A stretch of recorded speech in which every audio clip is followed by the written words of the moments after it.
pince-nez. They were found in the dead man's right hand. There can be no question that he snatched them from the face of the assassin. May I see them, please?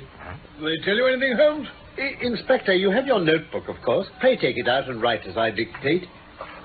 Wanted. A woman of good address, attired like a lady. She has a remarkably thick nose. She has a puckered forehead, a peering expression, and probably rounded shoulders. By George, it's marvelous. It's incredible. The great mind of my friend Sherlock Holmes never ceased to amaze me. My name is Watson, Dr. Watson, and I was privileged to share the adventures of Sherlock Holmes. Now, let me locate the exact page, and I will tell you about the case of the golden pince-nez. A moment, please.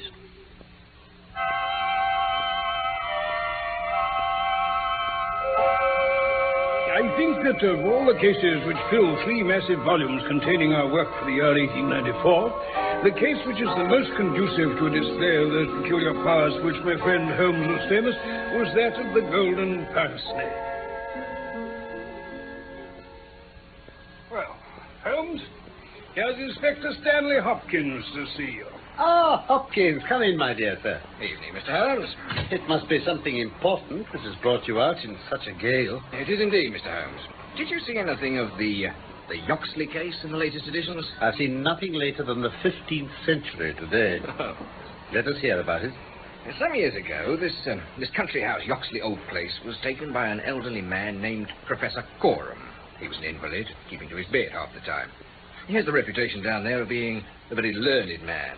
He found it necessary about a year ago to engage a secretary.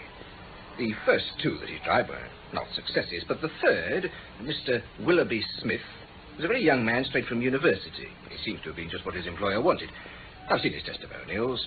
From the first, he was a decent, quiet, hard-working fellow. Nothing against him at all. And yet, this is the lad who has met his death this morning in the professor's study. Death? I take it you're going to tell us he's been murdered. The circumstances can point only to that. I see. Well, you'd better tell us a little more about the household to begin with. If you were to search all England, I don't suppose you'd find a household more self-contained or free from outside influences. The professor was buried in his work. Young Smith knew nobody in the neighbourhood. And the 2 women had nothing to take them from the house, although the garden gate is only 100 yards from the main London to Chatham Road. Now, just a moment. These 2 women, who are they? Well, there's an elderly housekeeper, Mrs. Marker, and a maid, Susan Tarleton. I see. This Susan Tarleton was the only person who could say anything positive about the matter. Morning, sir. Between 11 and 12. I was hanging some curtains in the upstairs front bedroom, sir. Where was the professor at this time? Oh, Professor Coram was still in bed. When the weather's bad, he hardly ever gets up before midday. Huh? Well, sir, I heard Mr. Willoughby Smith pass along the passage and go down to the study, just below where I was working. A minute or so later, there was a dreadful cry. Then nothing, just silence. What did you do? Well, sir, I ran downstairs to the study, and there he was, stretched out on the floor. He seemed to be dead, but then he opened his eyes and spoke to me. He said, "The professor, it was she." You mean he? Surely, the professor, it was he. No, sir. Just like I told you, the professor, it was she. Very well, then. Did you notice anything else at all? I saw the knife, sir, the one you've got there. It used to be on the professor's desk. It was lying on the floor. Thank you, Susan. Now, Mrs. Marker, Yes, sir? you came on the scene too, I believe. Oh, but I wasn't in time to hear him speak, sir. He was dead when I come. What did you do? Well, I left Susan with him and I run up to the professor's room. He was sitting up in bed. Very upset he was. Upset? Oh, yes, something terrible. Well, he'd heard something going on. Mr. Smith screaming, and he knew something awful had happened. So, well, he sent me to tell the gardener to go for the police at once. The local police had sent a wire to Scotland Yard, and I was down there in a jiffy. I gave strict orders for no one to walk on the paths leading to the house or move anything inside. I don't mind saying it was a splendid chance of putting your theories into practice, Mr. Sherlock Holmes. There was really nothing wanting about this case. Except Mr. Sherlock Holmes. Well, what sort of a job did you make of it? The question I asked myself was, how did the murderer get into the house and out again? That's right. It must have been by the path and the garden door. Otherwise, Susan would have run into him as she came downstairs. So I directed my attention to the garden path. There'd been plenty of rain before the time of the murder, and there should certainly be signs of any footmarks. And were there? There were no footmarks on the path. So I next examined the corridor. It's lined with coconut matting and taken no impression of any kind. This brought me into the study itself. It's a scantily furnished room. The main article is a large writing table with a fixed bureau. The drawers of the bureau were open, but the cupboard between them locked. Had anything been tampered with? Nothing. The professor assured me that nothing was missing. Ah. As to the body of the young man, Willoughby Smith, the stab was on the right side of the neck and from behind, so that it's almost impossible that it could have been self-inflicted. Is there any more evidence, Hopkins? There is. Something most important. Yes? What have you got there? A pair of pince-nez. They were found in the dead man's right hand. They weren't his. He had excellent sight. There can be no question that he snatched them from the face of the assassin. May I see them, please? Huh? Ah, thank you. Very handsome. Solid go. I'll just try them on. Oh, dear me. Extraordinary. Do they tell you anything, Holmes? A great deal. Inspector, you have your notebook, of course. Yes. Then pray take it out and write as I dictate. Very well, Mr. Holmes. I'm ready. Write down, wanted, a woman of good address, attired like a lady. She has a remarkably thick nose with eyes which are set close upon either side of it. She has a puckered forehead, a peering expression, and probably rounded shoulders. There are indications that she has had recourse to an optician at least twice during the last few months. As her glasses are of remarkable strength, and as opticians are not very numerous, there should be no difficulty in tracing her. By George, it's marvellous. It's incredible. But meanwhile, have you anything more to tell us about the case? Nothing, Mr. Holmes. I think you know as much as I do now. Probably more. It seems such a pointless crime. That's what beats me. No one has suggested a ghost of a motive. I suppose you can't, Mr. Holmes? Ah, there I'm not in a position to help you. But I suppose you want us to come out tomorrow? Well, if it's not asking too much. There's a train from Charing Cross to Chatham at 6 in the morning. We shall be at Yoxley Old Place between 8 and 9. Then we shall take it. Well, it's nearly 1 now, and we'd best get a few hours' sleep. Why not stay here, Inspector? I dare say you can manage on the sofa in front of the fire. Well, now, that's a very good idea. And I'll light my spirit lamp and give you a cup of coffee before we start. Yes, it's all right, Doctor. Yes, anyway, the wind's dropped. That's a relief. Morning, sir. Oh, any news? No, sir, nothing. No reports of any strangers seen about? No, sir, I've just been asking again at the railway station. Have you inquired at the inns and lodgings? There's no one who can't be accounted for, sir. Well, it's only a reasonable walk to Chatham.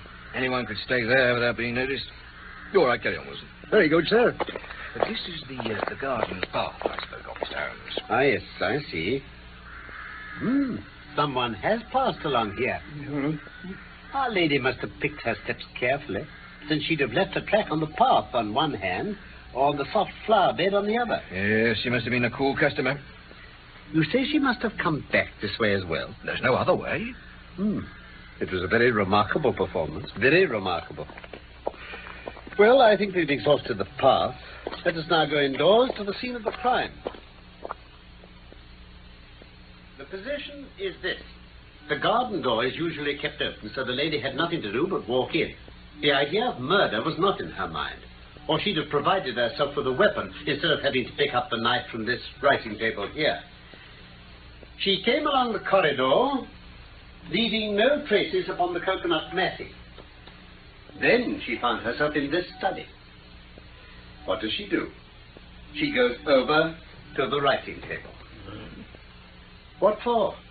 Not for anything in the drawers, for nothing is missing. No, it was for something in this bureau.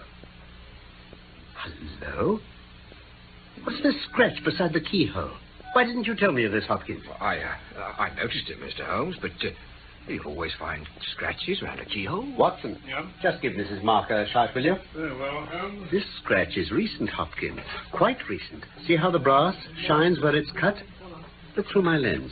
Yes, I see what you mean. An old scratch would be the same color as the surface. Yes, sir? Here's Mrs. Marker, Holmes. Oh, Mrs. Marker, did you dust this bureau yesterday morning? Yes, sir. Did you notice this scratch? Where, sir? Here.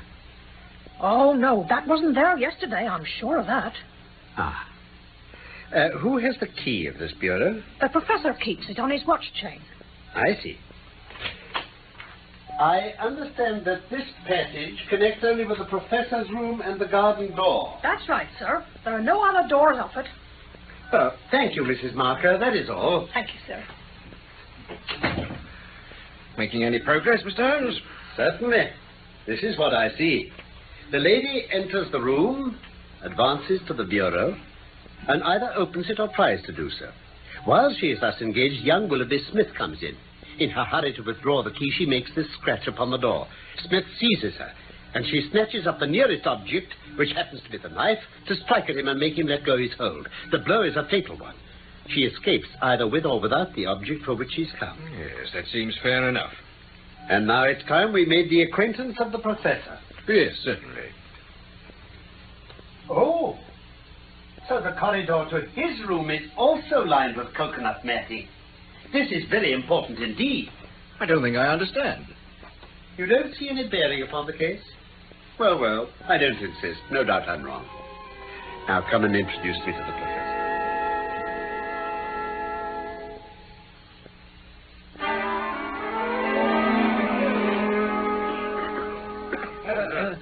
Please excuse the atmosphere, gentlemen. I fear I am a slave to tobacco.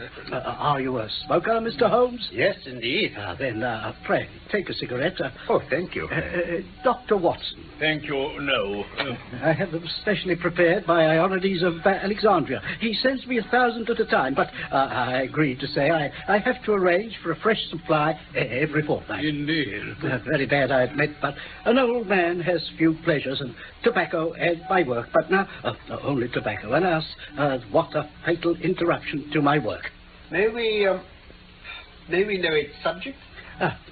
It is an analysis of the documents found in the Coptic monasteries of Syria and Egypt. It is a work which will cut deep at the very foundations of revealed religion. Really? But who could have foreseen anything so terrible happening to the young man? What do you think of the matter, Mr. Holmes? I've not yet made up my mind. I shall indeed be indebted to you if you can throw a light where all is so dark. To a poor bookworm invalid like myself, such a blow is paralyzing. But you are a man of action, and we are fortunate indeed in having you at our side.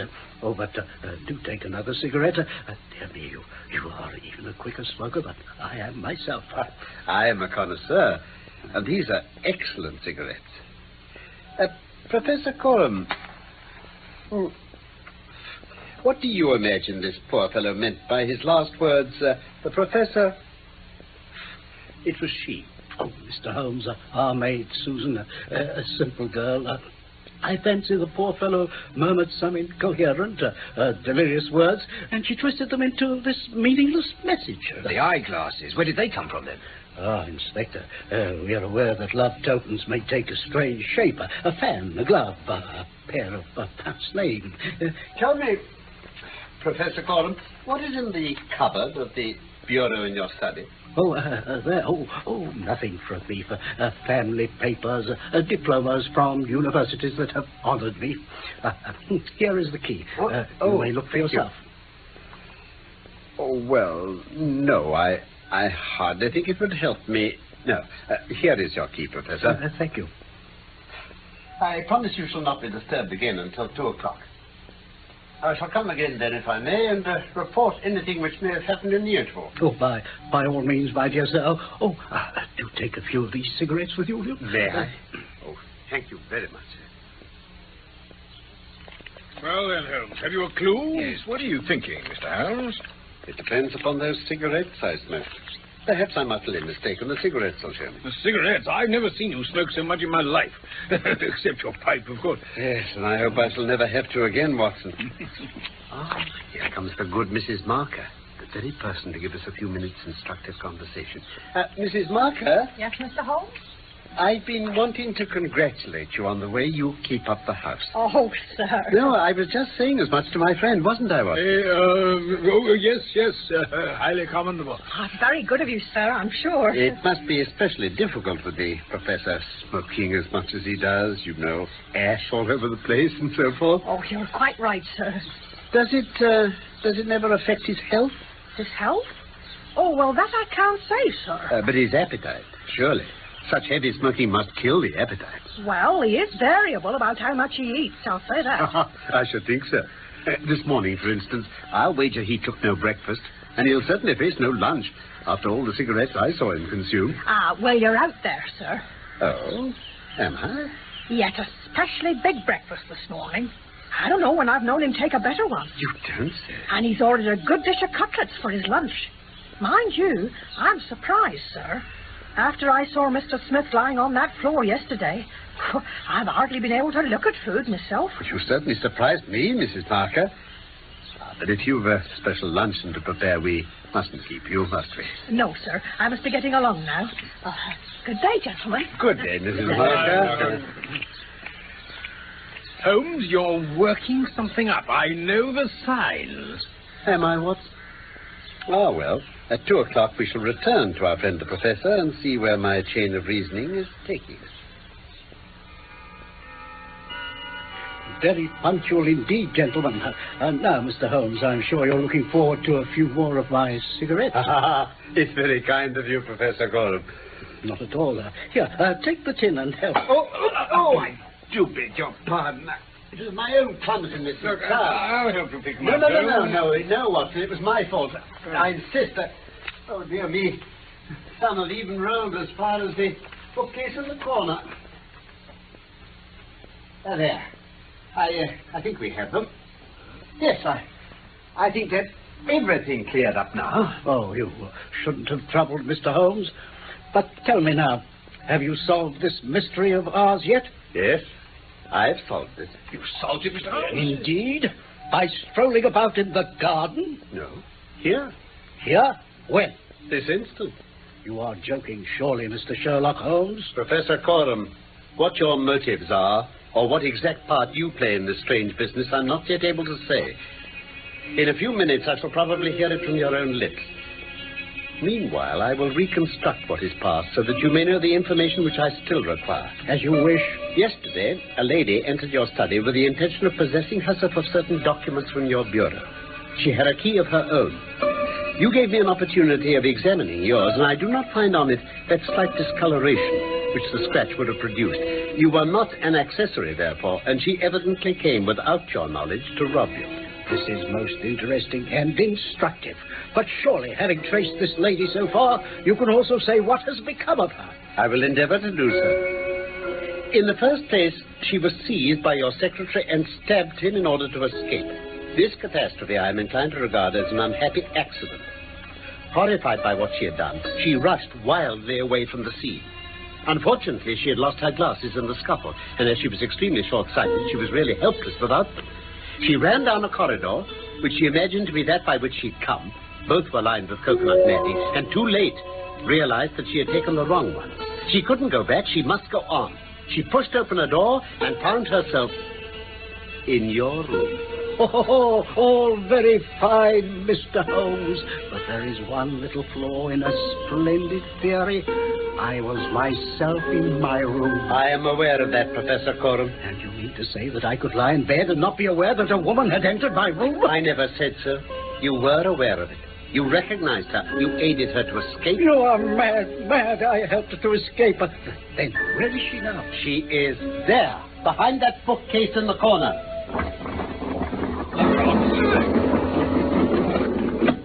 You are right. You are quite right. I am here. I arrest you in the Queen's name for the murder of Willoughby Smith.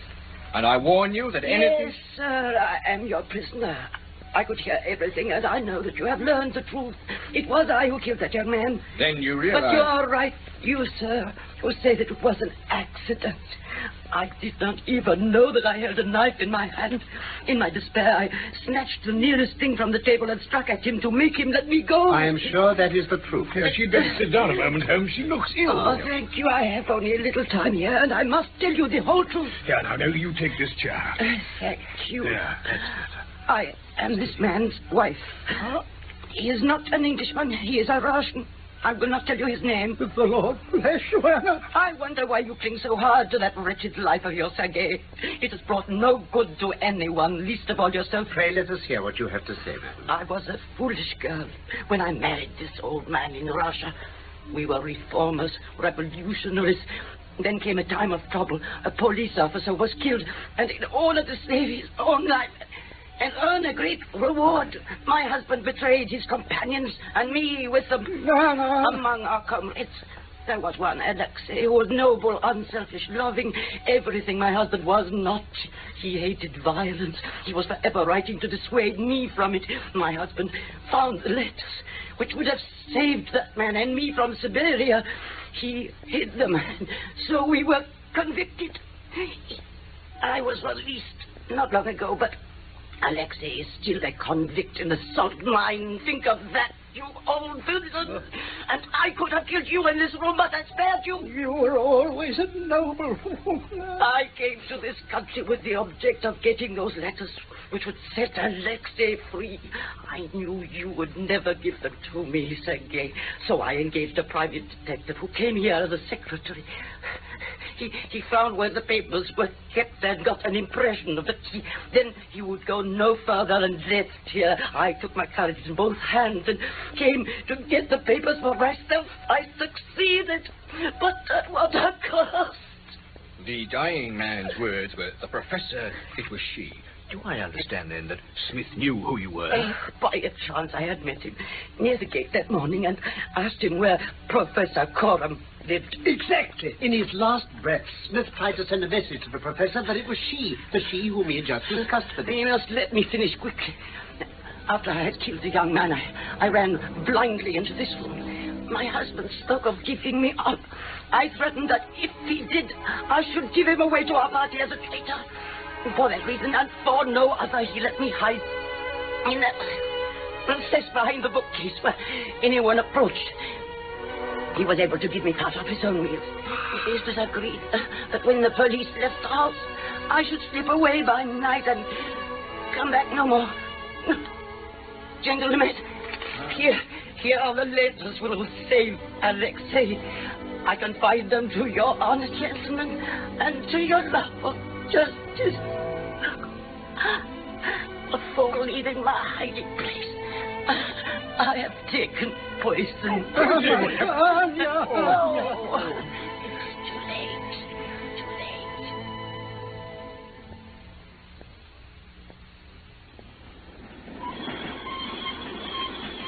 A simple case, my dear Watson, and yet in some ways an instructive one. It hinged from the outset upon the pince. Without them, I'm not sure that we could ever have reached our solution. But Holmes, what was all that about the footmarks on the grass verge? When Hopkins here asked me to believe that the intruder, having lost her powerful eyeglasses, could escape by the way she had come, treading carefully along a narrow grass strip, I set it down as impossible. I was forced to consider the hypothesis that she had remained within the house. On perceiving the similarity of the two corridors, it became clear that she must have entered the professor's room, for there was no other hiding place for her. The device of a recess behind the bookcase is a common one in old libraries. I therefore smoked a great number of those excellent cigarettes, and I dropped the ash all over the floor in front of the bookcase. When we had ascertained that the professor's consumption of food had increased, we returned to his room, where by upsetting the cigarette box, I obtained an excellent view of the floor. So you were able to see from traces in the ash that she had come out of her retreat while we were absent? Yes. Remarkable, Holmes. But here we are at Charing Cross. Well, Hopkins, I congratulate you on having brought your case to a successful conclusion. You are going to the Yard, no doubt. That's right, Mr. Holmes. Watson, I think you and I will drive together to the Russian embassy. We have a small parcel to deliver.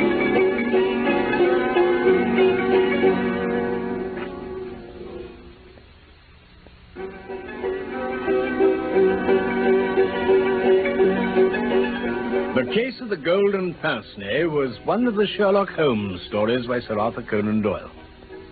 My name in real life is Norman Shelley. My friend Carlton Hobbs played Sherlock Holmes, and I was Dr. Watson.